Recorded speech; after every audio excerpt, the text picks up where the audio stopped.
On the 25th of June, 1876, the sweeping grasslands of Montana served as the stage for one of the most notorious clashes in U.S. military history, the Battle of the Little Bighorn. As the echoes of gunfire faded into silence, a young officer by the name of Winfield Scott Edgerly emerged as one of the scarce few to survive the doomed expedition of Custer's 7th Cavalry. In this vivid first-hand account, Edgerly shares the intense and gripping moments of that pivotal encounter, from the first shots to the desperate final confrontation. With raw honesty and striking imagery, Edgerly paints a picture of the confusion, bravery, and heartbreak that defined Custer's final campaign. Prepare yourself for an extraordinary historical deep dive as we return to the tragic events of that summer day in 1876. So, find a comfortable spot and join us on this unforgettable journey into the past. As you watch, don't forget to give the video a thumbs up and hit subscribe to support our content. At around 10 a.m. on June 25, 1876, our position was roughly 15 miles from where the enemy's camp lay. The full command was present. We stopped while General Custer ascended a hill with a group of scouts to observe the Indian settlement, clearly visible in the distance. Upon returning, he assembled the officers and informed us that some of the native warriors had seen us, and though pursued by scouts, they had escaped to alert the others. Thus, a direct assault on the encampment became necessary. Custer believed resistance would be minimal and that the native force would scatter before the strength of our full regiment. He instructed the troop leaders to ready their men at once, and within moments, preparations were complete. Custer and his aide, Lieutenant Colonel Cook, then split the command into 4 battalions under Major Reno, Lieutenant Colonel Benteen, Major Keogh, and Captain Yates. Reno received orders to ride directly into the valley and launch the main charge, with reinforcements to follow.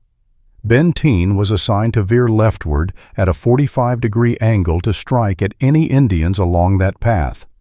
The assumption was the enemy would flee to either flank.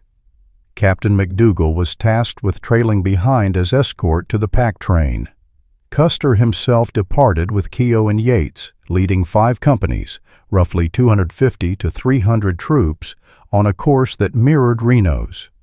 The last time I saw General Custer alive, he was advancing in that direction. Benteen, as instructed, moved out quickly and encountered a series of elevated ridges. He deployed Lieutenant Gibson to scout the summits, searching for any signs of the enemy. Gibson returned several times with negative reports, prompting Benteen to curve his route rightward. Around 5 or 6 miles from our starting point, we discovered Reno's trail and followed it at pace. As we did, a bugler from Custer's staff arrived with a dispatch for Benteen. The message read, "Come on, big village, hurry, bring packs." It was signed by Cook. We increased speed, and about 3 miles from the encampment, we witnessed combat unfolding in the valley below. Soon, we spotted over 100 men retreating across the Little Bighorn River, fleeing toward high ground. They disappeared into the terrain, and though we were on the opposite bank and too far to identify them, the courier had claimed Custer had successfully surprised the village and was winning. Assuming those fleeing were native fighters being pursued, we raced toward the crossing used by Reno's forces to assist them. Before reaching the river, a Crow scout named Half Yellowface signaled us to ascend a nearby hill. We changed direction and climbed. At the summit we encountered Reno and his command, who were tending to several wounded men pleading for water. We were stunned to learn they had been forced to abandon their position. Scattered gunfire continued from Indians concealed among rocks and ridges. We formed a defensive line and repelled the attackers. Not long after, we heard a loud exchange of gunfire coming from the area where we later discovered Custer's fallen men. Plumes of dust rose as mounted figures galloped on the far side of the river about 4 miles away. At this moment, Captain Weir, my commanding officer, asked for my thoughts. I urged him to push forward and try to support Custer. He agreed, and I recall our senior sergeant voicing the same opinion. Weir asked if I'd lead D Troop to assist, assuming he secured approval. I agreed. He approached Reno and Benteen, then returned, mounted up with an orderly, and rode off in the direction of the dying gunfire. I believed he had clearance, but later found out he hadn't asked for it. I rallied the troop and followed him. After a short ride, I turned into a narrow valley, probably the route Custer had taken, and moved toward the primary Indian force we had glimpsed earlier. As we advanced, Colonel Weir, still atop a nearby rise, spotted a mass of warriors converging on us. He signaled for us to fall back to his position, which we promptly did. Upon returning to the bluff, we met Benteen, Captain French, and Lieutenant Godfrey with their companies. We moved along the ridge, drawing fire from native fighters. We dismounted and established a firing line along the slope, engaging in a half-hour exchange. Eventually, on General Reno's orders, we pulled back to our previous location. In the retreat, we lost one trooper and one horse. The natives pursued swiftly, firing continuously with Winchester rifles. Once reunited with Reno's group, we found the rest of our troops arranged along the crest of the ridge.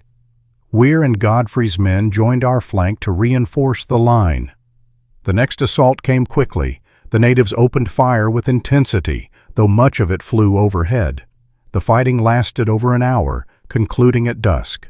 That ended the engagements of the first day. Before sunrise the following morning, the enemy resumed fire from a distance, which continued until around 10 a.m. Afterward, sporadic shots were exchanged, and small war parties were seen on the nearby heights. That afternoon, across the river, the native camp began to break down, and by 4 p.m. they had departed. Casualties from the prior day were light in our sector. That night, we repositioned slightly. At dawn the next day, Lieutenant Bradley, scout leader under General Terry, arrived with news. Custer and his detachment were all dead. General Terry soon followed with his column and assigned us to recover and bury the fallen. Our first grim discovery included Lieutenants Calhoun and Crittenden, alongside men from L Troop. Their remains were lined up just behind the enlisted ranks, suggesting they died in proper formation. Crittenden had multiple arrow wounds. Nearby, we located Keogh and his men, apparently cut down while retreating toward the spot where Custer's body lay. Other casualties were scattered, all roughly aligned toward that same hill. There we found Custer, his aide Cook, his brother Tom, several soldiers, and mounts. Not far below lay Lieutenant Riley, Captain Yates, and more enlisted personnel. Boston Custer and young Reed, the general's brother and nephew, were located roughly 100 yards from his body. Only Cook and Tom Custer had suffered mutilation. All had been stripped of uniform. Most were naked save for underclothes. Their bodies lay on the east side of the river, below the main village, about 4 miles from where Reno had positioned himself. On the afternoon of June 25th, when I rode out with my troop, I saw numerous warriors darting about the battlefield, shooting at something indistinct on the ground. At the time, we couldn't determine their targets. Later, from the heights with Reno's men, I heard sustained gunfire, lasting perhaps 15 or 20 minutes, then abruptly stopping.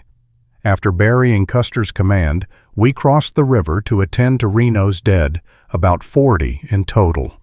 Nearby, we discovered 2 abandoned tipis containing elaborately dressed native warriors fastened upright. Chief Lowdog later told me this was an honorable death rite meant to leave valiant fighters to the enemy.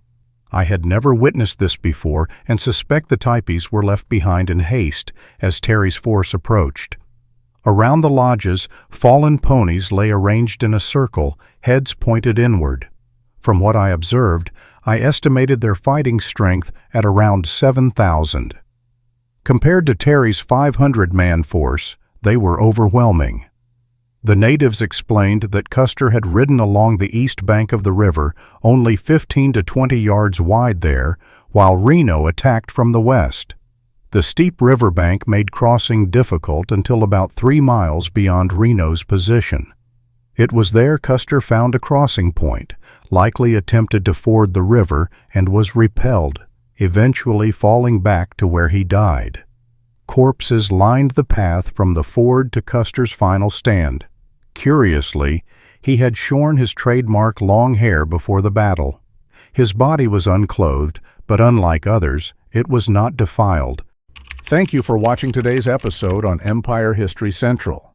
Stay with us by liking and subscribing to our channel for more detailed history deep discoveries. What's your thought on Custer's last stand? Do you think he wanted the glory all to himself, or was he a tactical genius? Tell us what you think in the comment section.